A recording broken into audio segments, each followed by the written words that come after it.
There are two numbers flashing red right now that have appeared together only 3 times in the last 100 years. Each time they preceded total economic collapse. The first number, a wealth gap so extreme it fractures the foundation of the financial system. The second, a systemic risk index measuring how close markets are to catastrophic failure. In 1929, both numbers spiked. The Great Depression followed, wiping out a generation's savings. In 1989, Japan saw the same pattern. Their bubble burst so violently the economy never recovered. 3 decades of stagnation they call the lost decades. In 2007, the signals flashed again. By 2008, the global financial system was hours from total collapse. Lehman Brothers failed, Bear Stearns vanished, trillions evaporated overnight. Today, those two numbers have returned.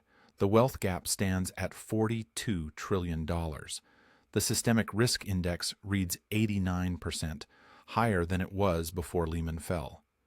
This isn't a warning. This is the final stage. The pattern has repeated 3 times. The math says it's about to happen again.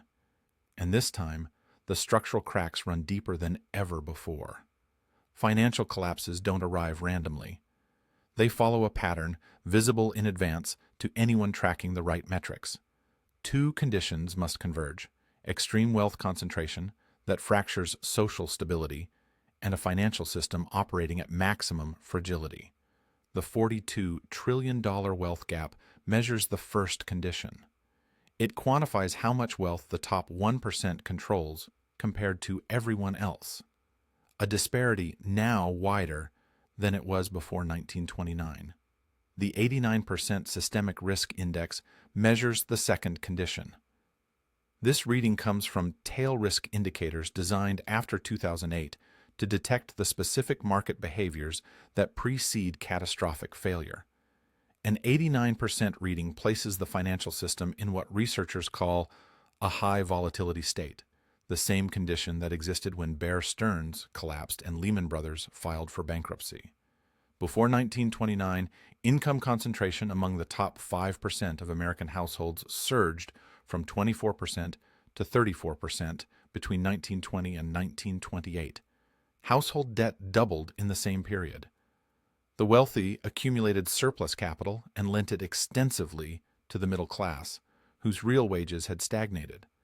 When the lending stopped and the market crashed, the system seized completely. Before 2008, the pattern repeated with precision. The top 5% saw their income share rise from 22% to 34% between 1983 and 2007. Household debt-to-income ratios doubled again, reaching 139%.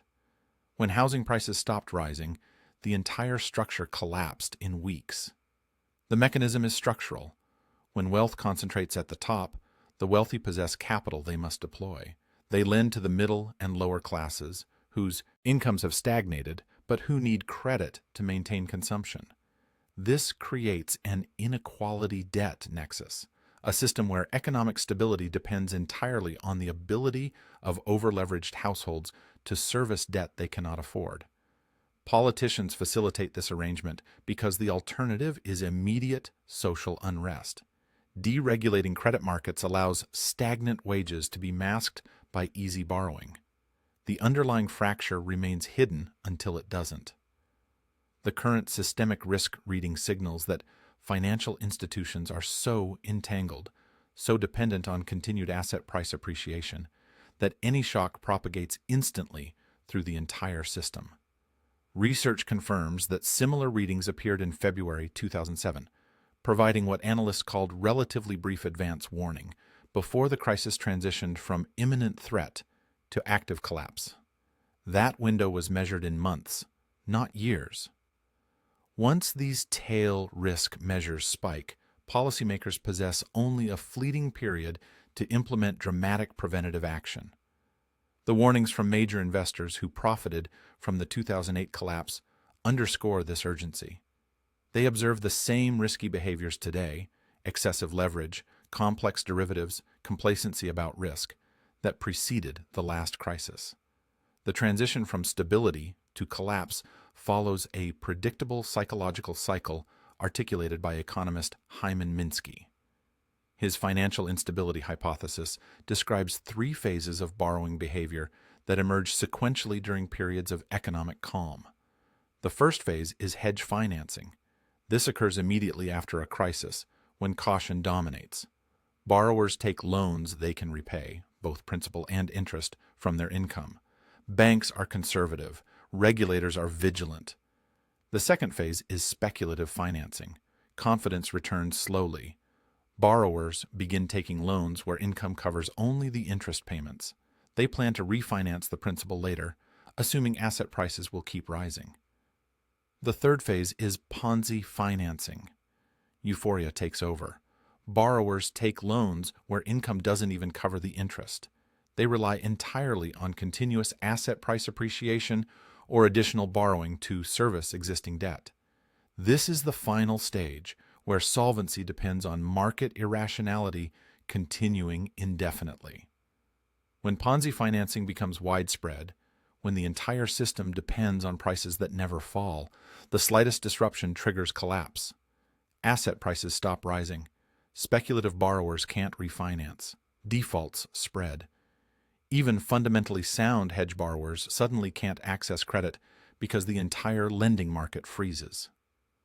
The $42 trillion wealth gap creates the structural conditions for Ponzi financing to flourish.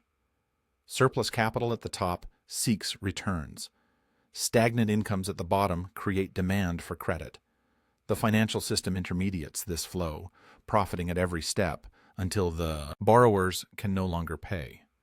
The movement through Minsky's phases is accelerated by behavioral psychology. Financial bubbles follow a five-stage pattern: displacement, boom, euphoria, profit-taking, and panic. Displacement occurs when a shift in the economy triggers initial investor interest. The boom phase sees prices gain momentum as participation widens. Euphoria is reached when caution is abandoned entirely. Asset prices skyrocket to levels that have no relationship to underlying value. During this phase, market participants engage in cognitive dissonance to justify valuations detached from reality. They dismiss intrinsic value analysis, believing continuous price appreciation is inevitable. New performance metrics are invented specifically to rationalize extreme price levels. The psychological engine is often simplified to fear of missing out combined with debt. Herd behavior ensures investors succumb to peer pressure, fearing they'll miss a once-in-a-lifetime opportunity. When everyone around you is getting rich, sitting out feels like failure. When credit is cheap and asset prices are rising, leverage feels like wisdom. The system rewards recklessness during the boom, which guarantees catastrophe during the bust. The 1920s roared with speculative fever. Stock prices climbed relentlessly, driven by a widespread belief that markets could only rise. The practice of buying on margin, borrowing money from brokers to purchase stocks, using the stocks themselves as collateral, acted as accelerant. Investors could control large positions with minimal capital, amplifying gains during the boom and losses during the bust. The economic foundation beneath this frenzy was brittle. Income concentration among the top 5% of households increased dramatically from 24% in 1920 to 34% by 1928. Household debt nearly doubled. Agriculture was collapsing. Farmers had expanded production during World War I to meet European demand. When the war ended, prices plummeted. Many farmers carried debts they could never repay. When the market crashed in October 1929, nominal wealth vanished instantly. More critically, the crash generated profound uncertainty about future income. Consumers and businesses slashed spending on durable goods. This collapse in demand caused real output to fall rapidly, transforming a financial panic into the Great Depression. The Federal Reserve made two catastrophic errors. First, it failed to raise interest rates gradually in 1928, which could have deflated the bubble before it reached catastrophic proportions. Second, after the crash, the Fed raised rates in 1929 and 1930, the opposite of what was needed. This failure was rooted in groupthink. Analysis of Federal Reserve decision-making reveals significant institutional and psychological faults. Economist John Kenneth Galbraith identified the moral core of the failure. Financial capacity and political foresight are inversely correlated. Those who understood the danger chose inaction because intervention would disturb the present. President Herbert Hoover embodied this complacency. His initial response favored limited government intervention and the belief that the crisis was temporary. This reluctance to confront reality allowed the Depression to deepen for years. Unemployment reached 25%. Industrial production fell by nearly half. Banks failed by the thousands. Breadlines stretched through every major city. An entire generation lost faith in markets, in government, in the future itself. From 1986 to 1991, Japan experienced an asset bubble driven by uncontrolled money supply, reckless credit expansion, and soaring real estate and equity prices. The period was marked by unprecedented affluence and a national belief in Japan's inevitable economic dominance. This euphoria stemmed from excessively optimistic expectations about potential growth that persisted for years, disconnected from underlying fundamentals. The cultural shift was profound. Traditional Japanese values, craftsmanship, hard work, discipline, were openly despised. Speculation became the dominant ethos. Commentators argued that brains, not brawn, made money, and that people who didn't speculate were hermits. This ethical paralysis created a society-wide resistance to any suggestion that the boom was unsustainable. The Bank of Japan faced an acute dilemma. Rapid asset price acceleration was visible and concerning, driven by excessive monetary easing. When the bank explored monetary tightening in late 1987, it struggled to present an argument sufficiently convincing to counteract national euphoria. This policy paralysis resulted in delayed action. By August 1990, the Nikkei index had already fallen to half its peak. By late 1991, other asset prices followed. The bursting of the bubble resulted in massive, non-performing loans that crippled financial institutions. The economy stagnated for more than a decade, a period known as the lost decade. The Japanese case reveals a critical insight. Bubbles aren't just economic phenomena, they're cultural. When an entire society invests its identity in the belief that prosperity is permanent, that traditional rules no longer apply, the bubble becomes unkillable until it bursts. Regulators who understood the danger couldn't act because acting would have required telling the population that their vision of the future was a delusion. The aftermath was brutal, not because of the initial crash, but because of the denial that followed. Japanese banks and corporations refused to acknowledge their losses. Non-performing loans stayed on balance sheets for years, hidden through accounting tricks. Zombie companies were kept alive through continued lending, preventing economic renewal. 3 decades later, Japan still hasn't fully recovered. An entire generation entered the workforce during the lost decades, their earning potential permanently stunted. Deflation became entrenched. Risk-taking disappeared from the culture. The 2008 global financial crisis represented a modern failure characterized by regulatory capture, excessive complexity, and institutionalized moral hazard. It originated in a decade-long housing market expansion, fueled by low interest rates and a global savings glut seeking high-yield assets. This search for yield led to dramatically weakened credit standards, particularly in the subprime mortgage market. The structural collapse was accelerated by decades of regulatory erosion, culminating in the 1999 repeal of the Glass-Steagall Act. Glass-Steagall had separated commercial banking from investment banking. President Clinton and other advocates insisted the repeal would spur competition and enhance financial system stability. The opposite occurred. Repeal created institutional incentives favoring short-term risk. Banks possessed clear financial incentives to securitize hazardous loans. Following repeal, the volume of outstanding mortgage-backed securities underwritten by banks surged to $5 trillion by 2007. The securitization of non-prime mortgages fueled a toxic credit boom. A central motive driving the crisis was moral hazard, the expectation that executives of large financial institutions would not bear the full costs of their risks because the institutions were too big to fail. Despite the severity of the crisis, one widely perceived failure was the lack of criminal prosecution for senior bank executives. The avoidance of executive prosecution reinforced the notion that decision-makers whose personal ambitions drove excessive leverage would be protected from ultimate consequences. The mechanics of the 2008 collapse reveal how complexity serves as camouflage. Mortgage-backed securities were sliced into tranches and sold to investors worldwide. The top tranches were supposedly safe, backed by AAA ratings from agencies paid by the firms creating the securities. The bottom tranches were toxic, but they were hidden inside collateralized debt obligations, which repackaged the garbage and got it rated AA again. Financial institutions knew what they were selling. Internal emails revealed traders calling their own products crap and shitty deals.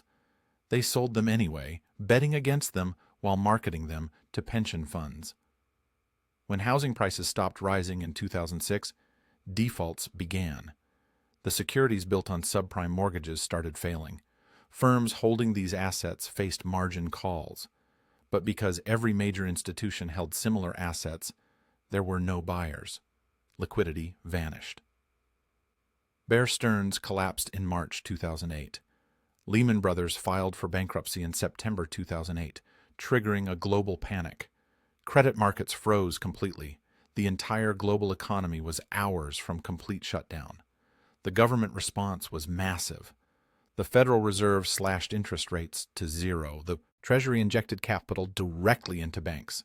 The Fed launched quantitative easing, purchasing trillions in assets. These interventions prevented total collapse, but they also confirmed moral hazard. The banks were rescued. Executives kept their bonuses. Meanwhile, homeowners lost their houses. Workers lost their jobs.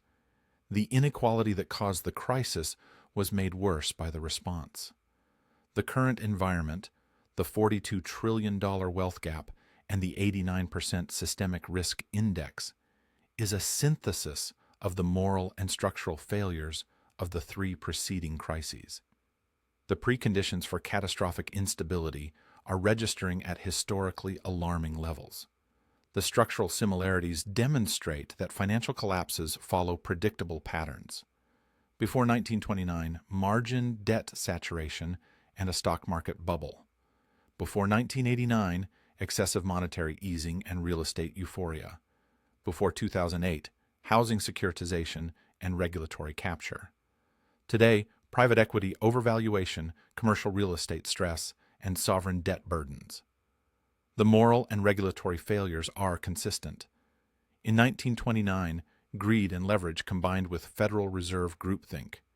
In 1989, euphoria and ethical paralysis combined with delayed tightening. In 2008, moral hazard and misaligned incentives combined with the repeal of Glass-Steagall. Each time, the losses were concentrated among those least responsible. Galbraith's observation remains true. Financial capacity and political perspicacity are inversely correlated. The current environment, marked by deepening political fractures and eroding trust, structurally resists necessary intervention. The institutional failure to prosecute senior executives after 2008 and the subsequent weakening of remedial regulations confirms pervasive institutional memory loss. The financial elite still operate under moral hazard protection. Modern adherence to market-first policies reflects the same self-serving philosophy that prioritized limited intervention in 1929 and deregulation in 2008. The social mood amplifies the danger.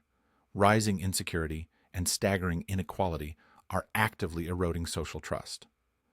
The public increasingly views the market as rigged. This perception creates a fatalism trap. When people believe the system cannot be reformed, democratic engagement collapses. Financial systems thrive on complexity, which breeds distrust. The lack of transparency results in profound insecurity. In the current high-risk environment, the combination of extreme wealth concentration and complex, opaque financial instruments makes social cohesion, essential for weathering crisis, increasingly difficult to maintain. The convergence of the 42 trillion wealth gap and the 89% systemic risk index signals that the global financial system is reproducing the exact conditions that led to history's greatest collapses. The debt-fueled consumption required to maintain social peace, despite massive inequality, has pushed the system into acute fragility. The trajectory toward collapse is determined by human decision to confront or ignore the warnings. The next crisis will be judged as a moral failure of leadership to overcome institutional complacency, reverse regulatory capture, and resist speculative euphoria. The only sustainable path requires addressing the root cause: extreme wealth inequality. If the system continues allowing the wealthy to accumulate surplus capital while requiring the majority to take on debt to sustain growth, the cycle of bubble, burst, and disproportionate suffering is guaranteed to repeat. The 89% signal indicates the luxury of delay is exhausted. The pattern has played out 3 times. Each time, those in power believed they were different. Each time, they were wrong. The math doesn't care about exceptionalism. 3 times, extreme wealth concentration combined with systemic fragility produced total collapse. 3 times, the warnings were ignored until it was too late. What makes this moment more dangerous is the scale. The global financial system is more interconnected than ever. Derivatives markets measure in the hundreds of trillions. Central banks have already deployed the tools they used to fight the last crisis, meaning they have less ammunition for the next one. National debts have exploded, limiting fiscal response capacity. Trust in institutions has collapsed. When the next crisis hits, the political will for coordinated international response may not exist. Countries may turn inward, fragment the global trading system. The economic damage could combine with political disintegration. Yet the path forward exists if chosen deliberately. Addressing the 42 trillion wealth gap requires progressive taxation, strengthened labor rights, universal public services, and constraints on speculative finance. Reducing the 89% systemic risk requires breaking up too-big-to-fail institutions, reinstating barriers between commercial and investment banking, and empowering regulators to act before crisis erupts. None of these solutions are mysterious. The barrier is not knowledge but will.